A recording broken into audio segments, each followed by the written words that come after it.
Você tem o hábito de ler dicionários? Se sim, quais os benefícios cognitivos que você vem experienciando? E se não, quais as razões lógicas que o impedem de começar? Sejam muito bem-vindos a mais essa edição do Grafocons. O Grafocons é um programa da TV Cognópolis que visa valorizar a literatura conscienciológica e os seus respectivos autores. Desde o início do mês de agosto, nós estamos com um trabalho de valorização e resgate das obras de autoria do professor Valdo Vieira. Valdo Vieira é o propositor das ciências projeciologia e conscienciologia. O professor Valdo, ele dessomou, ou seja, ele descartou o corpo físico em 2015, mas deixou um legado valioso para quem nutre interesse a respeito dessa temática da evolução. E em todas as semanas nós estamos conversando a respeito de uma determinada obra do professor Valdo. Dessa vez, quem protagoniza o nosso diálogo é o Dicionário de Argumentos da Conscienciologia. E para cada uma dessas obras, o nosso estimado diretor, o Emanuel interagiu, conversou com algum pesquisador, com os pesquisadores que tenham teática e que estejam aí familiarizados a respeito de cada uma das obras do professor Valdo. E especialmente do Dicionário de Argumentos, nós temos aí a companhia do professor, nosso amigo também, intermissivista, Pedro Fernandes, para dialogar conosco a respeito do DAC. Seja muito bem-vindo, Pedro. Obrigado, Isabela. Obrigado, Emanuel, pelo convite. É uma satisfação, né, poder estar aqui falando dessa obra, que, na verdade, é uma mega GESCOM, inovadora em vários aspectos. Acho que vai ser bem interessante no nosso bate-papo. E me conte uma coisa, Pedro, quais são os bastidores aí da produção do DAC? Você que acompanhou ombro a ombro ali com o professor Valdo em muitas oportunidades de assistência, a elaboração do Dicionário de Argumentos, como foi? Então, depois que a enciclopédia já estava bem encaminhada, né, e ele continuava à frente ali, 2010, principalmente 2011, ele começou a sentir a necessidade de abordar assuntos mais avançados e de um modo mais acessível até para o grande público. Então, ele começou a pensar como que ele poderia, de um modo mais assim coloquial, né, mais acessível no linguajar, traduzir essa fenomenologia toda a conscienciologia mais avançada. Então, até certo ponto é paradoxal, porque ele buscava reunir os assuntos mais avançados, mas tornar isso de uma maneira mais acessível. Então, eu lembro que ele pediu para a Cristiane Ferraro, coordenadora do Holociclo, ver se, quando ele chegou nesse termo de argumentos, ver lá no Holociclo se existia algum dicionário de argumentos. E não tinha, com milhares de dicionários que havia lá, naquela ocasião, não havia um dicionário. Foi descoberto um na internet, compramos para ele, né? Foi comprado para ele. Ele viu, se não me engano, tinha relação com o processo de literatura, e ali ele foi definindo esse título, né, de Dicionário de Argumentos, no sentido de mostrar para o leitor o que a conscienciologia traz em termos justamente de argumentações, de opiniões, de fatos, pesquisas, casuísticas, para mostrar essa realidade da pesquisa consciencial. Então, e aí foi muito interessante, porque como ele tinha esse enfoque mais coloquial, ele pediu para as pessoas que costumavam anotar as tertúlias passar o material para ele, né? E aí havia uma escriba oficial, né, a professora Kátia Aracaki, que tinha esse costume de escrever praticamente tudo que ele falava, e foi passando esse material aos poucos para ele poder ver, e dali iria surgir o DAC. E para mim o maior aprendizado foi que nesse momento em que ele começou a dar corpo para o DAC, ainda não havia uma cara, assim, havia muita linguagem, como se alguém estivesse escrevendo, que era ali no caso, né, a professora Kátia ou algum outro voluntário, e ainda a coisa não ia, você via que estava ainda torto, mas ele ficou, eu me lembro bem, umas três versões que já havia um material muito grande, passando aquilo tudo a limpo, depurando, e durante esse processo que ele foi chegando nessa chapa. Então, eu lembro que ele debatia, né, com as pessoas mais próximas como fazer, o que cara dar para isso. E aí uma das sugestões até que nós demos foi essa do argumento, né? E a gente começou a sugerir o latim. E havia até houve a presença de algumas consciex também especializadas nesse processo do latim, e ele entrou nesse fluxo. Então, as sessões do DAC, né, o adendo, um argumento, tudo isso veio exatamente dessa necessidade. Mas até chegar nesse processo, muita água passou por debaixo da ponte e eu assim tirei o chapéu da motivação que ele tinha de depois de dar praticamente assim o grosso pronto, ele falava ainda não está bom. E realmente a gente lia e falava, olha, ainda não tem uma cara, né, homogênea, vamos chamar assim, uma coesão, uma coerência interna. E aí ele via da primeira página até o final, passando e pensando e passando, até que chegou o momento em que ele resolveu definir. E aí existem algumas regras, né, para o DAC, como ele sempre fez praticamente nos escritos dele, que a gente pode falar mais para frente se for o caso. Sim. Agora, Pedro, é diferente o detalhismo do perfeccionismo, né? A característica, o professor Valdo traz em muitas das suas obras, para não dizer todas, a questão do detalhismo. Detalhismo e perfeccionismo são questões ali muito distintas. Você faria a gentileza, se couber aí o esclarecimento? Sim.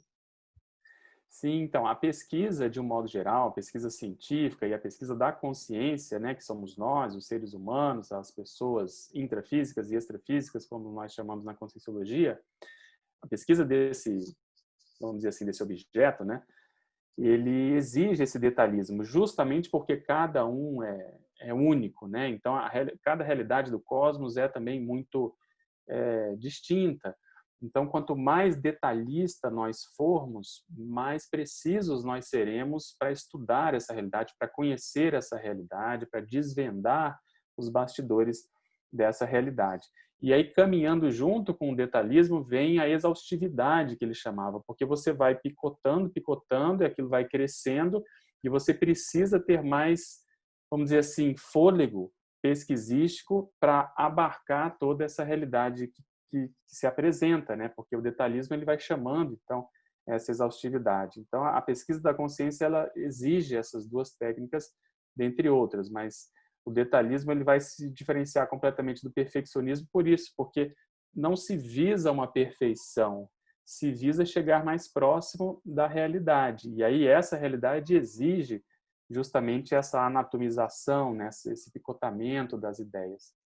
E é aí que entra, que cabe a importância singular da leitura do dicionário. Seria o dicionário uma representação da realidade, não seria, Pedro? E eu já Perfeito. emendando o seguinte raciocínio, porque nós vemos aqui no DAC um excesso de uma linguagem mais coloquial, mas não significa que isso resvale no baratear da ciência, muitíssimo pelo contrário. Porque já na introdução, o professor Valdo Vieira ele chama a atenção dos intermissivistas. Então, façam valer as disciplinas que vocês cursaram no curso intermissivo. Porque esse excesso de coloquialismo, ele faz sentido uma vez que ele cria um link com o estudo de realidade. Não é isso, Pedro? Exatamente, exatamente. Quer dizer, ele, como a gente estava comentando, ele buscou carregar, né, de coloquialismo o texto justamente para traduzir melhor, né, para os intermissivistas essas realidades mais avançadas. E o dicionário, ele é, vamos dizer assim, uma obra de referência. Então, ali se encontram, nos dicionários de modo geral, se encontram aquilo que são as referências justamente, quer dizer, a definição ela é muito, e a enciclopédia já traz essa abordagem, né? Quer dizer, uma realidade, um objeto, alguma coisa que a gente queira definir é alguma coisa. Então a gente vai traduzir essa realidade. No momento em que a gente está fazendo isso, que os dicionários fazem isso, eles exigem da consciência uma linearidade pensênica, um posicionamento para saber se é assim, se é assado, escolher a melhor palavra para designar aquele objeto de pesquisa que está sendo, né, definido. Então, uma das coisas assim que eu acho muito interessantes no DAC é exatamente esse jogo de palavras entre os eruditismos, vamos chamar assim, a palavra mais erudita, mais enciclopédica, termos assim mais técnicos, e a palavra mais coloquial, mais usual, justamente para deixar isso mais acessível. E aí, através de qual forma? Através da forma justamente de um dicionário, que é uma obra de referência. Então, essa tecnicidade, ela é um pouco atenuada pela forma como ele vai apresentando as ideias. Como eu estava comentando antes, ele se impôs um limite para que cada verbete tivesse no máximo 3 páginas, então não mais do que isso, porque justamente ele buscava o que ele chamava de cosmossíntese, né? Quer dizer, é uma palavra bem paradoxal. Você fazer uma síntese de uma coisa que é um cosmos, que é um universo, que no caso é justamente o estudo da consciência. Então, quando ele foi simplificando, dividindo cada capítulo, né, ou cada verbete em 7 seções, cada uma com um parágrafo somente, ele visava chegar nessa cosmossíntese. Então, e aí com as palavras mais acessíveis para justamente poder ajudar o leitor e usando muito, que já é uma característica dele de muito tempo, as enumerações também, E nesse durante aspecto. e durante a escrita, ele compartilhava com vocês na tertúlia o estudo da metodologia, o que ele estava aplicando, por que ele colocava A, B ou C, ele compartilhava com vocês? Sem dúvida, nessa fase inicial, até ele chegar nesse modelo final, ele foi pensando, não havia ainda muito, ele não trazia nas tertúlias, né? Não teve isso, ele começou a levar os verbetes do dicionário para a tertúlia em começo de 2012, em fevereiro de 2012, mais ou menos. Então, antes era esse processo mais de bastidor, enquanto ele não tinha chegado ainda numa chapa, né, numa forma ainda. Então ele trocava muitas ideias nesse aspecto de quantos parágrafos. Antes não havia seção. Aí quando se chegou nessa condição de usar o latim, ele foi fazendo essa categorização e ali ele ficou satisfeito porque justamente dava essa ideia de síntese. E aí tem algumas características, né? O DAC, e a enciclopédia já trouxe um pouco isso, ele queria dar muita ênfase para a cognição, para a reflexão, para a pesquisa, através do sufixo logia. Então, e aí no DAC foi onde a gente pode dizer que é o dicionário das logias. Ele falava isso e escreveu no DAC também, que é o dicionário das trincas, né? Quer dizer, das trilogias. Por quê? Porque tem uma logia no título, tem uma logia no argumento e cada entrada ou epígrafe, né, aquela palavra em negrito de cada parágrafo, também é logia. Então são trilogias. E sendo que em cada página, em cada capítulo, em cada verbete não pode haver repetição dessas logias ali nas entradas. Então, para quem olha de início, às vezes não vê bem isso, né? Pode ficar até um pouco confuso, mas ele fez de caso pensado. E aí tem uma coisa também muito paradoxal, porque ele pega desde palavras complexas, que nós chamamos de sesquipedais, né? Palavras grandes, que são formadas a partir de vários prefixos, afixos, né? Afixos de modo geral, mas prefixos e sufixos, e também palavras super coloquiais, como, por exemplo, agachamento, e ele coloca a logia ali, cria um neologismo de agachamentologia, banheirologia. Por Sim. quê? Justamente para traduzir essa realidade de que até um banheiro, né, até um exercício, até uma coisa super simples da vida humana pode ser encarada a partir do mental soma, a partir da pesquisa de um modo mais racional. E aí a gente pode fazer um pulo para as duas questões que foram, que abriram aí o nosso programa, que foram as questões que deram o norte ali à introdução, quando nós convidamos os espectadores a pensionizarem, né, Soma dos Pensamentos, Sentimentos e Energias, sobre a importância dos dicionários para a cognição. O que você tem a dizer a respeito, já que você tem como um dos temas de pesquisa a lexicografia, professor? Eu sou bem suspeito, né? Eu acho que os dicionários, eles visam exatamente isso, quer dizer, reunir ali um universo, né? Ser ali um receptáculo de informações acerca de um tema. Então, a gente pega os dicionários da língua portuguesa, por exemplo, ali, objetivamente, por exemplo, o Wise, o Aurélio, né, o Sacconi, eles têm como objetivo abarcar, né, ter esse acervo das palavras que compõem o idioma, né? Óbvio que é um objetivo impossível, você não consegue, porque primeiro que de cada dia se criam palavras. Outra coisa é que existem muitos arcaísmos, então você saber até onde você vai com, né, com a pesquisa histórica para incluir, enfim, é uma pesquisa que não tem fim. Mas objetivamente precisa se trazer aquelas palavras que de algum modo traduzem a comunicação, aí no caso da língua portuguesa. Os dicionários temáticos, a mesma coisa. Você pega um dicionário de matemática, um dicionário de biologia, um dicionário, por exemplo, jurídico. O objetivo ali é você ter uma seleção de palavras técnicas, no caso, né, uma terminologia, que vai traduzir todo aquele conhecimento, ou pelo menos abarcar a grande maioria daqueles conhecimentos que são utilizados no dia a dia. O que acontece com a pessoa que estuda dicionários? Ela começa a organizar os próprios pensamentos, exatamente por aquilo que a gente estava comentando, porque as definições obrigam a isso. Então, a intraconsciencialidade, a pensenidade, vai se habituando a ficar mais direta. Não, isso é aquilo, isso tem relação com aquilo outro. E ela pode flexibilizar a sua pensenidade quando ela começa a pesquisar, por exemplo, os sinônimos, os antônimos, aquele detalhismo de saber por que uma palavra parece, mas não é exatamente igual à outra. Quando você vai num antônimo, você vê o contrário, paradoxalmente esclarece o que aquela palavra originalmente queria dizer, né? A palavra no sentido, no primeiro sentido. Enfim, você mexe muito com a intraconsciencialidade. Partindo para os dicionários ditos analógicos, né? Você aí expande ainda mais, porque você vai para as ideias afins. Aí você vai partir da ideia para a palavra. Então, você quer pensar numa coisa que, vamos dizer assim, traduza o modo da pessoa justamente pensenizar. Que palavra traduz isso? Aí você vai ter excogitação, reflexão, ponderação, confabulação, mas, enfim, uma gama de palavras que compõem o mesmo campo semântico, mas que ali dentro, às vezes, tem dezenas ou centenas, mas que você encontra aquela mais adequada para o seu uso. Então, resumindo, você tem, por um lado, uma retilinearidade pensênica, porque te obriga a pensenizar, ir direto ao ponto e realmente traduzir aquele conceito.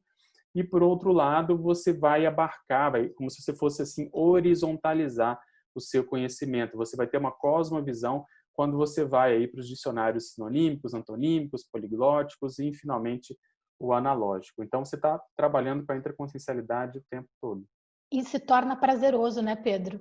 É muito prazeroso. Muito. Nossa, eu sou suspeito, como eu falei, porque você vê que você está melhorando e pensenizando melhor e está se comunicando melhor com as pessoas, né? Então, realmente muito prazeroso.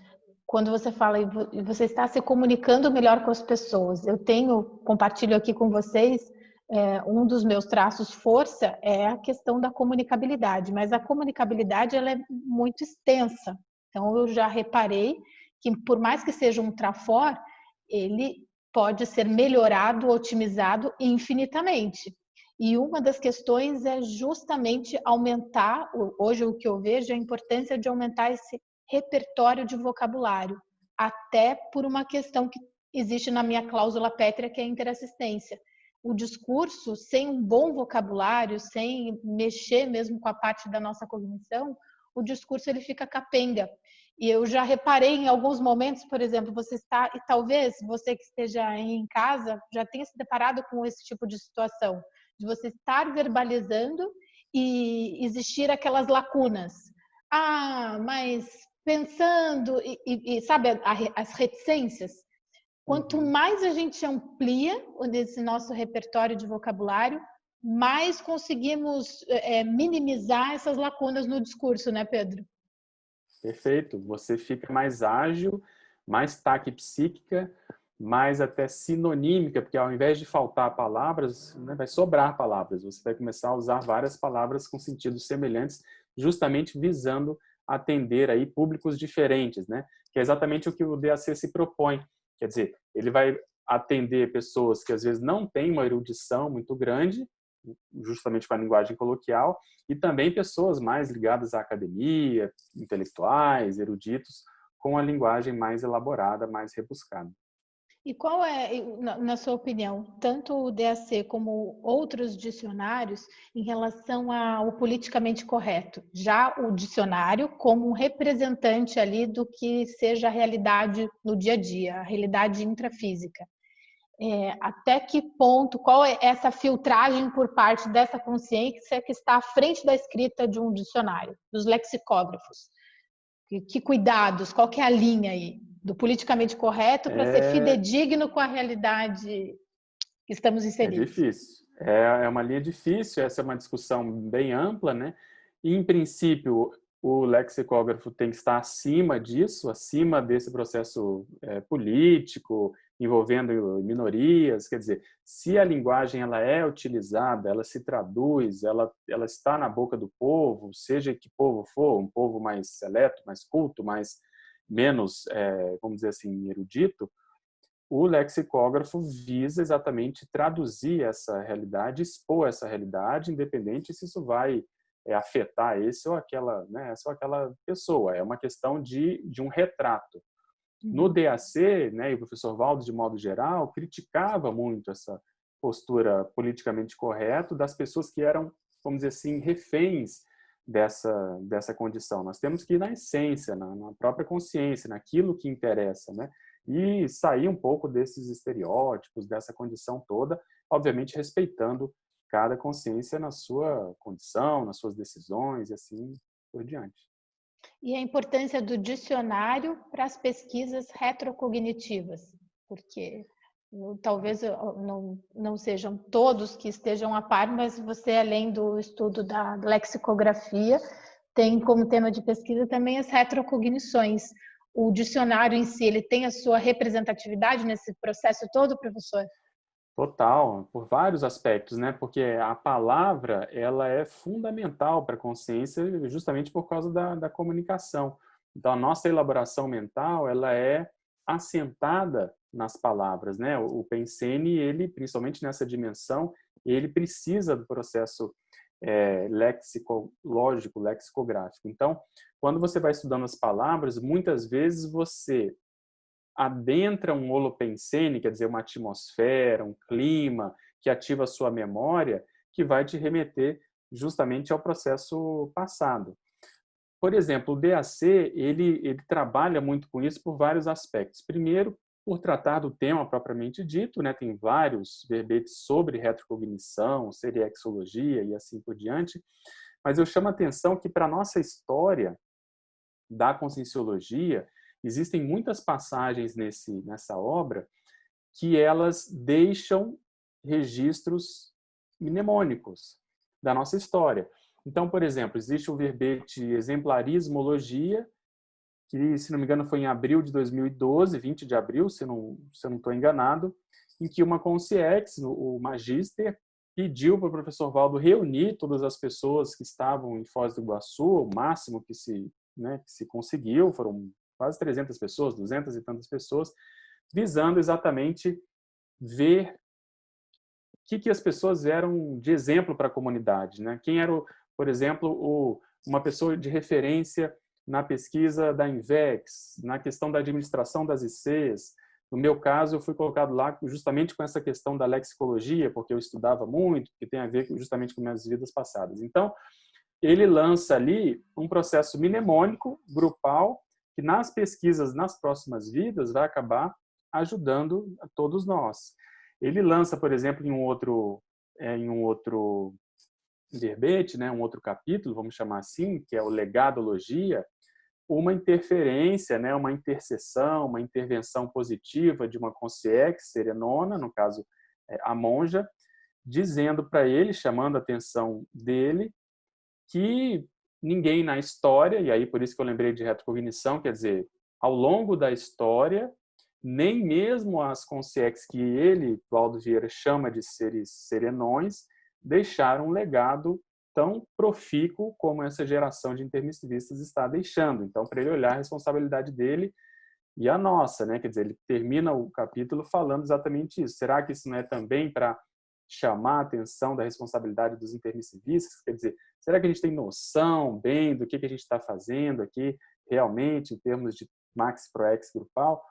Então, veja, se a gente for ver, essa questão da retrocognição, ela funciona tanto de hoje para trás, porque a gente vai, através das palavras, a gente vai vendo que a nossa mentalidade mudou bastante, como você estava falando antes, nosso vocabulário, a nossa mundividência se expandiu muito, e aí a Conscienciologia tem um papel fundamental nisso, como também, eu até escrevi um verbete chamado futura retrocognição, né, que é exatamente essa ideia, quer dizer, com o DAC, nós podemos estar semeando futuras retrocognições. Imagina na próxima vida a gente encontrar essa obra e começar a ver, lembrar que você estava nessa reunião, ou que você fazia parte desse grupo, ou que um determinado verbete você, né, acabou participando mais. Enfim, por exemplo, uma curiosidade, né, quando o professor Valdo estava acabando esse dicionário, a gente saiu para jantar e, conversando no carro, ele me comentou que ele não tinha nenhum verbete para letra Y, porque Y, né, no português é difícil e tal. E eu fiquei com aquilo na cabeça, né, e a gente ali ajudando com vários papéis e pesquisas e processos até lexicológicos, junto com a Cristiane no ciclo também. E eu comecei a ponderar, e aí a saída, eu sugeri para ele no dia seguinte, eu encontrei a palavra yearbook, quer dizer, o livro do ano, o anuário, né, de pesquisas que uma empresa tem. E aí sugeri para ele, falei, Valdo, realmente é difícil, não tem uma palavra que possa, né, você colocar aí na letra Y. Mas eu achei essa daqui, vê o que você acha. Ele falou, eu vou ver, vou estudar. E aí, 3 dias depois, se não me engano, na mesma semana, ele veio lá com o verbete já escrito. Então, eu acho bacana essa disposição dele, dessa abertura dele de receber, obviamente que não só de mim, né, de uma equipe grande que o ajudava, essas sugestões, esses adendos que a gente procurava fazer na obra dele. Então, lá na frente, né, quem participou desse movimento vai ter a sua memória cutucada e vai ajudar a ter uma retrocognição lá no futuro. E aí é que a gente vê a engrenagem funcionando de maneira explícita, porque o legado de um tem relação direta com o legado de outra pessoa, né? Suponhamos que a pessoa passe a sentir apreço pela leitura de dicionários no dia de hoje e se depare com essa riqueza do dicionário de argumentos da Conscienciologia. Essa obra pode servir como um arcabouço interessante de informações para o dicionário que aquela consciência leitora vira a escrever no futuro. E um vai se encaixando com o outro. E, Pedro, uma questão que eu acho muito marcante na sua manifestação, sempre que você pode, você ressalta essa importância para a consciência intermissivista, para a consciência intrafísica intermissivista mais ainda, é a escrita. Então, você coloca, já que a gente está falando tanto de dicionário, eu gostaria que você fortalecesse a importância da escrita. Eu sou muito assistida pelos seus verbetes, inclusive o ciclo autoverbetográfico, eu acho assim, coloco aí para os espectadores, por favor, vejam, se puderem, fica como uma sugestão, uma dica, a importância do intermissivista assumir a escrita, professor. A escrita, a gente não pode falar que é uma panaceia, mas ela é quase, né, na minha opinião. Por quê? Porque ela cura muitos males. Por exemplo, ela acalma a pessoa, porque a pessoa se sente que ela está fazendo algo na ProEx, ela organiza os pensamentos, né, a organização mental melhora, ela vai atrás de ler mais, quer dizer, eu sempre falo isso, o ideal, a gente sempre ouve isso, quer dizer, a pessoa tem que ler para poder escrever, de fato, né? Mas só no começo. Depois, quando você começa a escrever, aí que você sente vontade mais ainda de ler para aumentar o seu vocabulário cerebral, para você poder traduzir melhor aquilo, enfim. Escrevendo, a gente vai se transformando mais, a gente vai melhorando mais, as nossas reciclagens, elas aparecem mais porque a gente vê as nossas limitações. A escrita em si, ela exige, por exemplo, revisão. Alguém tem que revisar. E você fazendo a sua primeira revisão, você vê, né, eu vejo isso, o quanto que eu sou ainda limitado, que eu tenho deficiências, que aquela ideia não está clara. E aí a gente tenta melhorar. Então, esse esforço que a gente vai fazendo vai mexendo conosco. Quando você recebe feedback, por exemplo, de outros revisores, isso se amplia ainda mais. Então, você precisa manter esse abertismo para ver que realmente a gente tem muitas limitações. Então, você une a escrita com o processo da reciclagem intraconsciencial. E o resultado disso é exatamente um processo assistencial para os outros, porque a obra vai ser melhor, né? Seja o verbete, o artigo ou o próprio livro. Então, Ou o próprio dicionário, professor. Ou o próprio o dicionário. próprio dicionário, isso que eu ia falar, quer dizer, aquilo que eu comecei falando, uma das coisas que eu mais aprendi nesse dicionário, aí nos bastidores, foi ver essa motivação do professor Valdo de mexer no começo da obra, e aí vamos dizer assim, uma experiência que eu compartilho com as pessoas, porque às vezes as pessoas acham que o professor Valdo era sentar, escrever e acabou. Realmente, depois que tudo estava encaminhado. Então, qualquer um de nós, enquanto a gente está no começo de uma obra, por exemplo, um dicionário ou um livro, uma obra mais assim, majestosa, exige essa dedicação, esse esforço. Tem que ter paciência, tem que ter motivação. Se for o caso, vamos rever tudo, mexe daqui, mexe dali, até aquilo entrar nos trilhos, e aí é uma produção, é uma máquina, é uma produção, já tem aquela chapa e assim por diante. Então, veja, mesmo ele, depois de toda a produção no espiritismo, toda a produção na conscienciologia, toda a enciclopédia com mais de 2.000 verbetes, ele ficou no começo do DAC ali alguns meses brigando, entre aspas, com a obra até ela ter uma cara que ele gostasse. Então, a gente tem que aprender com tudo isso. E eram assim, centenas de páginas, né? Às vezes a gente escreve ali 50, 80 páginas e fala, puxa, mas eu vou ter que reescrever, né? Eu vou ter que... Então, assim, realmente a gente tem que aprender bastante com isso. E os dicionários, como eles, em geral, são obras grandes, vale a pena, entre aspas, perder o tempo um pouco no começo para ver qual que é esse formato que vai ter, para depois a gente reproduzir aí a chapa com as demais abordagens.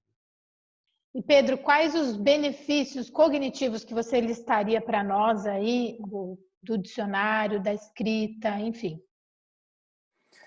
Conforme a gente comentou antes, eu vejo que você trabalhar com a escrita gera muitos benefícios, né? A gente comentou da linearidade do pensamento, você aumentar a sua cultura, você vê a necessidade de ler mais, então tudo isso vai mexendo, quer dizer, você vai entregar um produto final melhor na sua obra, no seu dicionário, no seu livro, seja que GESCOM for, mas também tem um benefício íntimo, né? Você acaba fazendo uma reforma íntima porque você vai melhorando a qualidade da sua pensionização, tanto do ponto de vista de temas mais elaborados, porque você vai se ver pensando em assuntos mais complexos, mais assistenciais, mais cosmoéticos, como também da forma de elaborar o pensamento ou a pensionização. Vai ser mais ágil, vai ser mais direto ao assunto. Enfim, eu vejo que a escrita por si só, e aí envolvendo a questão do dicionário, tanto a leitura quanto a escrita, gera esses benefícios intraconscienciais e extraconscienciais, se a gente pudesse resumir. E para quem está começando a nutrir apreço pela leitura de dicionários, que é o tema principal aqui do nosso diálogo, começar por onde? Estamos aí nos momentos finais, mas essa dica eu acho que é valiosa, hein, Pedro? Você que é o experto aí na questão. Eu acho Tem que a pessoa... expertise. Perfeito. A pessoa tem que ver alguma coisa já que ela goste, algum tema. Seja da profissão dela, seja um hobby, seja um objetivo que ela tenha. Por exemplo, se for melhorar a comunicação, né? A gente estava comentando sobre isso. Vale a pena ler dicionários de expressões coloquiais, expressões idiomáticas da língua, porque ali é mais lúdico e ela vai incorporando aquelas expressões ao seu vocabulário, vai usando no dia a dia, e isso vai enriquecendo. E aí ela vê no dicionário uma utilidade prática. Depois disso, ela vai expandindo para outras áreas.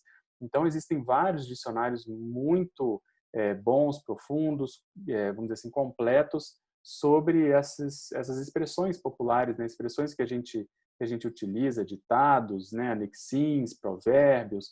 Eu acho que por aí a pessoa começa a perder o medo de ler dicionários, é mais lúdico, é mais prático, porque ela aplica isso logo, e aí ela vai se sentir mais confiante para encarar outras obras desse sentido, dessa família, vamos chamar assim, né?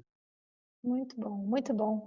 Pedro, nós agradecemos demais por tê-lo conosco mais uma vez aqui no GrafoCons. Você já é veterano aqui, já é prata da casa. Obrigada por compartilhar todo o seu conhecimento e à frente também da lexicografia. Isso enriquece bastante o nosso programa, o nosso diálogo. Somos muito gratos aí pela sua participação mais uma vez.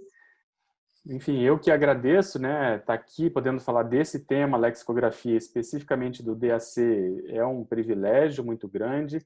Você vê que um dicionário, às vezes, ele pode parecer uma obra assim muito tradicional, mas se a gente pegar o DAC, ele é inovador em vários aspectos, né? O professor Valdo rompeu com com o próprio estilo dele da enciclopédia, ele vai para um estilo mais aberto. Ele até fala na introdução que ele vai além das raias estreitas técnicas da enciclopédia para justamente abarcar um número maior de pessoas. Ele propõe abordagens totalmente novas, por exemplo, das insinuações serenológicas que tem na introdução. Então você vê que mesmo uma obra sendo assim com um formato bem, entre aspas, tradicional, a maneira de se abordar o conteúdo é muito rico e muito inovador. Então eu que agradeço a oportunidade de poder estar evocando, né, o Holopensene dessa mega gestão do professor Valdo. Muito bom. Agora, você aí de casa, lembre-se, se o assunto é a leitura de dicionários, nutrir apreço pela leitura específica de dicionários, não vá na onda do professor Pedro Fernandes, não vá na nossa onda aqui do GrafoCons, um dos pilares aí da ciência com Conscienciologia, justamente o princípio da descrença. Experiencie, tenha suas experiências pessoais nessa temática aí dos dicionários.